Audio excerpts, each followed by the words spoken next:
বিসমিল্লাহির রহমানির রহিম। এদেশের মানুষ এই আওয়ামী লীগকে তাড়াইছে, তাই এদেশে আওয়ামী লীগের রাজনীতি করার অধিকার নাই।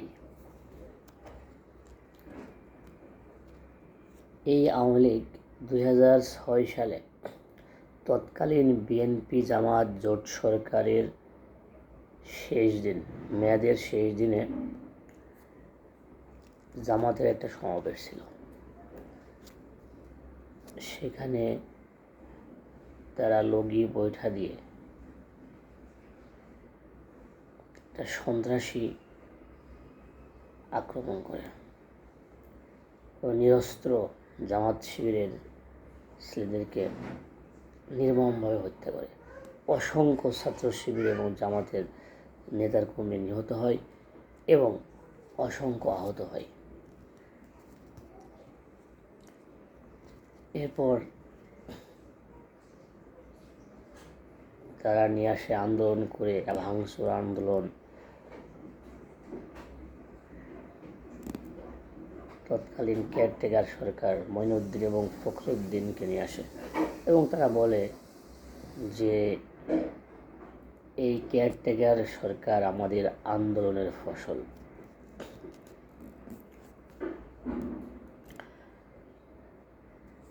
এই কেয়ারটেকার সরকার ফখরুদ্দিন, মঈনুদ্দিন তারা ভারত, ইংল্যান্ড এবং আমেরিকা এবং এদেশের সেনাবাহিনী সবাই মিলে একটা মহা ষড়যন্ত্রের মাধ্যমে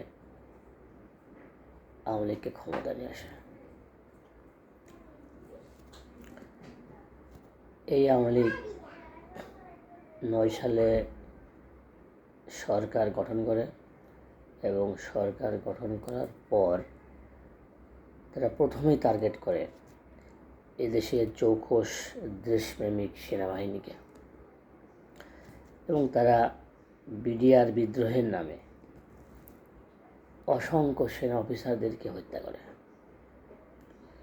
এভাবেই তাদের যাত্রা শুরু। এরপর তারা টার্গেট করে দেশের ইসলাম প্রিয় জনগণের প্রিয় ঠিকানা বাংলাদেশ ইসলামী ছাত্র শিবির এবং বাংলাদেশ জামাত ইসলামী। 2010 সালের ফেব্রুয়ারি মাসে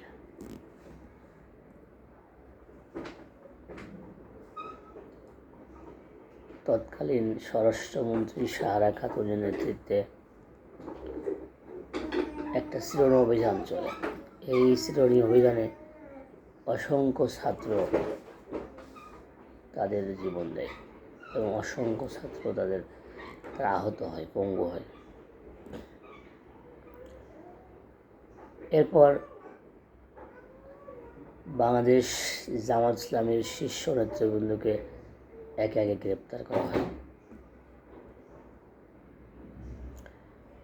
এরপর ক্যাঙ্গারু কোর্ট তৈরি করে আন্তর্জাতিক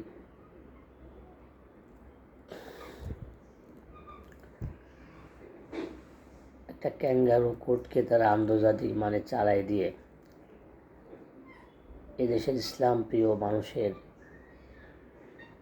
প্রিয় ঠিকানা বাংলাদেশ জামাত ইসলামীর শীর্ষ নেতৃবৃন্দকে জুডিশিয়ালি কিলিং করে।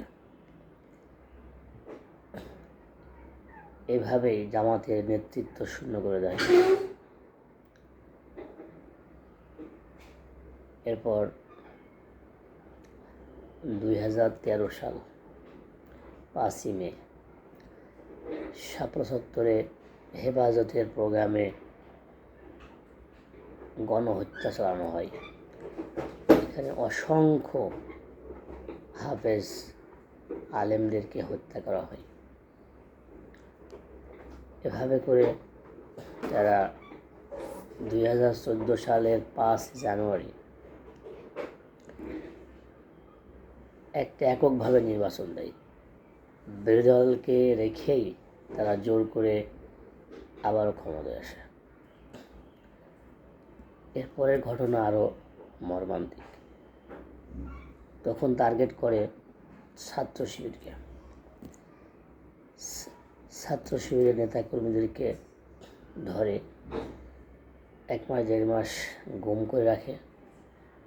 এরপরে তাদের লাশ পাওয়া যায় এখানে ওখানে সেখানে।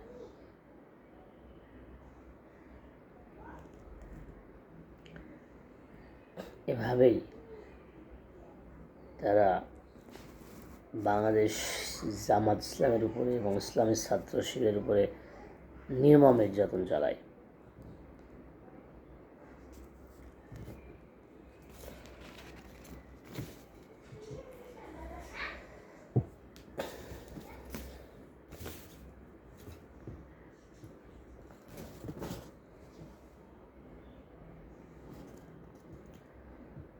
এরপর জামাতকে নেতৃত্ব শূন্য করার পর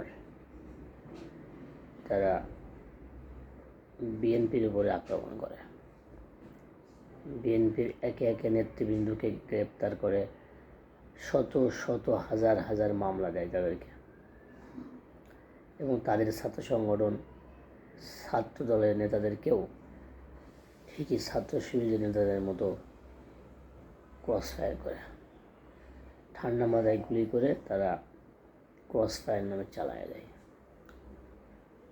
এভাবে করে 15টা বছর এদেশের মানুষের উপরে তারা জুলুম নির্যাতন করে হাজার হাজার কোটি টাকা পাচার করে বাংলাদেশ ব্যাংক খালি করে, এদেশের সকল ব্যাংক খালি করে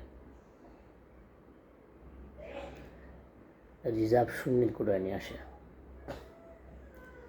এই হচ্ছে আওয়ামী লীগ।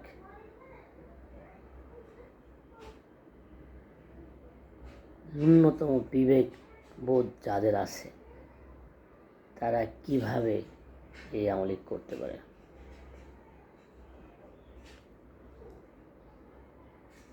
তাই এদেশে আওয়ামী লীগের রাজনীতি করার কোনো অধিকার নাই। সর্বশেষ 2024 সালের জুলাই ছাত্রদের কোটা অধিকার আন্দোলন শুরু হয়, এবং এই কোটা অধিকারে ছাত্রলীগ হামলা করে অসংখ্য ছাত্রদেরকে আহত করে। এরপরে আন্দোলন আস্তে আস্তে ছড়ায় যায় সারা দেশে, ছাত্ররা বিক্ষোভে নেমে যায়। রংপুর বেগম রোকেয়া বিশ্ববিদ্যালয়ের ছাত্র আবু সাইদ, সে পুলিশের গুলির সামনে বুক পেতে দেয়। এই মর্মান্তিক দৃশ্য সারা দুনিয়া দেখে, বিশেষ করে আমাদের দেশের ছাত্ররা বিক্ষোভে ফেটে পড়ে। সাইদের মৃত্যুর পর সারা দেশে দুর্বার আন্দোলন শুরু হয়।